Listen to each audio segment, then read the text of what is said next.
I stood at gate 17, boarding pass crumpled in my hand, staring at the red "canceled" flashing across the airport screen like it was mocking me personally. The announcement overhead was polite, mechanical.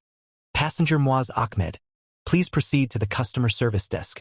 My stomach dropped the way it does when you miss a step in the dark. But this wasn't a misstep. This was my mother telling me, in her own cold way, that I no longer existed to her. The text had come 30 minutes earlier while I was still in the security line. Shoes off, belt in the bin. Have fun walking home, loser. No emoji, no explanation, just those 5 words from the woman who raised me. I read it twice, thinking maybe autocorrect had betrayed her. But no, Mom never misspoke by accident. People pushed past me, rolling suitcases clacking against the tile, the smell of burnt coffee and disinfectant hanging thick in the air. I felt the phone vibrate again in my pocket. Probably another message, but I couldn't look. Not yet. My throat was tight, the kind of tight that makes swallowing feel dangerous. I've always been the quiet one in the family, the one who fixed things without being asked. When Dad left when I was 12, I started mowing lawns at 13 to help with bills. Mom would pat my head sometimes, call me her little man, but mostly she just looked tired. By the time I was 20, I'd landed a remote coding job, nothing flashy, but steady. Enough to move out at 23, enough to send money home every month without her asking. She never said thank you. She didn't have to. That was our language. Last Christmas, though, something shifted. I came home with gifts, new phone for her, warm coat, even the fancy tea she likes. She opened them, smiled thin, then said, "You think money fixes everything, don't you?" I laughed it off. She didn't. Later that night, I overheard her on the phone with my aunt. "He's changed. Thinks he's better than us now." I left the next morning without breakfast. I tried calling her after that. Texts went unread. Calls went to voicemail. I told myself she was busy, stressed, getting older. I kept sending the money anyway, habit, guilt, love, whatever you want to call it. Then 3 months ago the transfers started bouncing back. Account restricted. I asked her about it. She replied once, "Don't need your charity." That was it. So I booked this ticket. One way to see her face to face. I wanted answers. I wanted the old mom back, even if just for a minute. Instead, here I was. Ticket voided. Flight gone. For hours from home with no car, no plan, and $78 million sitting quietly in accounts she didn't know existed. Yes, 78 million. Started small. A side project in blockchain back in 2018 turned into something real. I kept it quiet. Didn't tell friends, didn't tell family. Mom always said money changes people. I didn't want to prove her right. I lived in the same modest apartment, drove the same used car, ate the same takeout. The money was safety, not status. Insurance against the day life decided to kick me again. But today, life kicked anyway. I walked to the service desk, legs heavy. The agent was kind, young, probably used to panicked travelers. "Sir, the ticket was canceled by the purchaser 2 hours ago. No refund eligibility since it was a non-refundable fare." I nodded. "Who purchased it?" She checked. "Mrs. Ahmed. Same last name." Of course. I thanked her, turned away, found a quiet corner near the windows. Planes taxied in the distance, lights winking in the dusk. My phone buzzed again. This time I looked. "Mom, don't come back. We're done." My hands shook. Not from anger, not yet. From something colder. Recognition. The woman who used to hold me when nightmares came now saw me as the enemy. I typed nothing. Instead, I opened my banking app. The balance stared back, calm and unchanged. $78,462,119.87. I closed my eyes. The airport noise faded. The rolling cases, the crying baby, the PA crackling.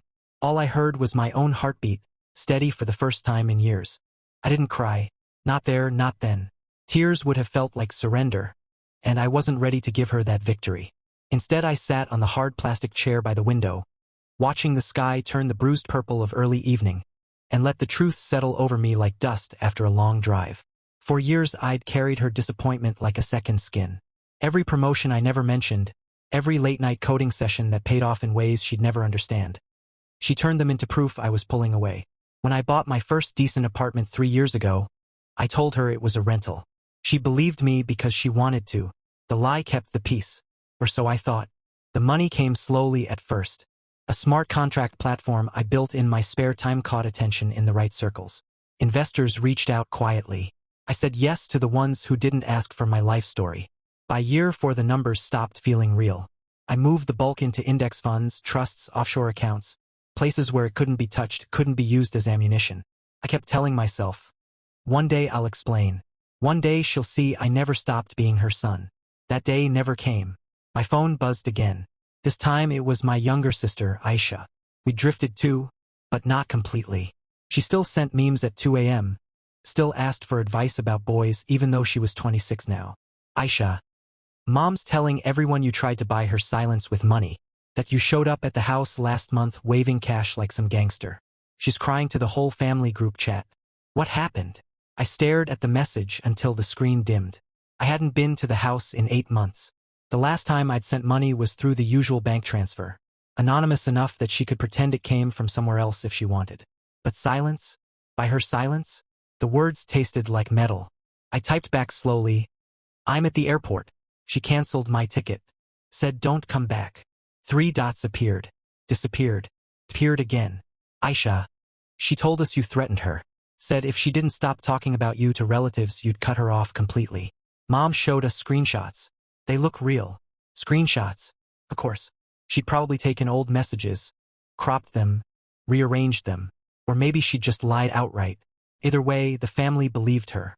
Why wouldn't they? I was the one who left. The one who changed. I felt something shift inside my chest. Not anger exactly, but clarity. Sharp and cold. I opened a new message. This one to the family solicitor I'd quietly hired 2 years earlier when the balances started crossing 8 figures. His name was Mr. Khan. Dry, precise, never asked unnecessary questions. Me. I need the trust documents prepared for transfer. Full disbursement to my mother's name. Irrevocable. But with conditions. He replied within minutes. Understood. Standard non-disclosure clause?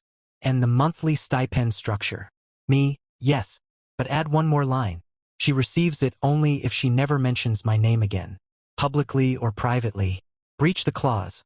The trust dissolves and reverts to charity. I hit send before I could second-guess it. Then I booked the next available flight home. Not to her house. To mine. Business class this time, why not? The seat was wide, the blanket soft. I didn't sleep. I just stared out at the black nothing between cities and rehearsed the conversation I would never have with her. When the wheels touched down at 2:17 a.m., the terminal was nearly empty. The air smelled of floor polish and stale cinnamon rolls. I walked past the baggage claim, past the driver's holding signs, straight to the parking garage where my old Corolla waited like a loyal dog. I drove the familiar highway in silence. No music, no podcasts, just the hum of tires and my own breathing. By the time I pulled into my building, the sky was turning the pale gray of pre-dawn. I checked my phone one last time. Aisha. Mom just posted in the group. He's finally gone for good. Good riddance. Everyone's liking it. I turned the phone face down on the counter, poured a glass of water, and drank it slowly. Then I opened my laptop and began drafting the email that would change everything. The email went out at 4:03 a.m. Subject line simple.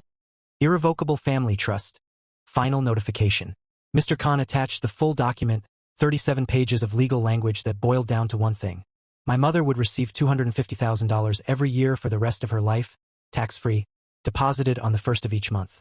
No strings except one. She could never speak my name again. Not in conversation, not in text, not in a Facebook post or a family gathering. Breached that single condition and the trust vanished, every cent redirected to orphanages and education funds in the city where we grew up. I didn't CC the family. I didn't need to. Word travels fast when money is involved. 2 days later Aisha called. Her voice was small, careful. Moaz. Mom opened the letter in front of everyone. She read it out loud at first, laughing like it was a joke. Then she got to the clause. She paused. I could hear her breathing uneven. She tore it up. Screamed that you were trying to control her from afar. That you were punishing her for telling the truth about you. Uncle called you selfish. Auntie said you'd become heartless. But then, she started crying. Really crying. Not the dramatic kind. The quiet kind. She hasn't posted anything since. No one's liking her old messages anymore. People are asking questions. Quietly. I listened without speaking. The apartment was still dark except for the blue glow of my laptop screen. Outside, the call to far prayer drifted up from the mosque down the street. Soft, steady, familiar. She asked me yesterday if I thought you hated her. Aisha continued. I told her no. I told her you just stopped letting her hurt you. I exhaled slowly. I don't hate her. I just can't carry her version of me anymore. We sat in silence for a long minute. Then she said, I'm proud of you. For whatever that's worth. It was worth everything. Months passed. The money kept arriving on time every time. Mom never acknowledged it publicly. No thank you notes, no calls, no screenshots in the family chat. But the posts stopped. The stories about the ungrateful son dried up. Relatives started reaching out to me again. Small things, a wedding invitation, a picture of a new baby, a casual, how are you these days? I answered politely, kept my distance, kept my life small and mine. I bought a little plot of land outside the city. Nothing grand, just enough for a house with a garden. I planted olive trees because Mom used to say they reminded her of her childhood village. I don't know if she'll ever see them. Probably not. But they're there. Quiet proof that some roots don't need permission to grow. I still send Aisha money when she needs it. No conditions. Just a brother looking out. She visits sometimes. We talk about everything except the past. Feels lighter that way. Looking back, I don't regret the silence. I regret the years I spent apologizing for succeeding. Money didn't change me. It revealed who was willing to stay when the story wasn't convenient anymore. If there's a lesson here, it's this. Love should never come with a receipt. And sometimes the kindest thing you can do for someone is let them face the mirror alone. This is Broken Trust Stories. If you've ever had to choose between carrying someone else's version of you and walking away to find your own, tell me in the comments. Would you have sent the money anyway? Or would you have let the door close for good? Thank you for listening. Take care of your heart. It's the only home you truly own.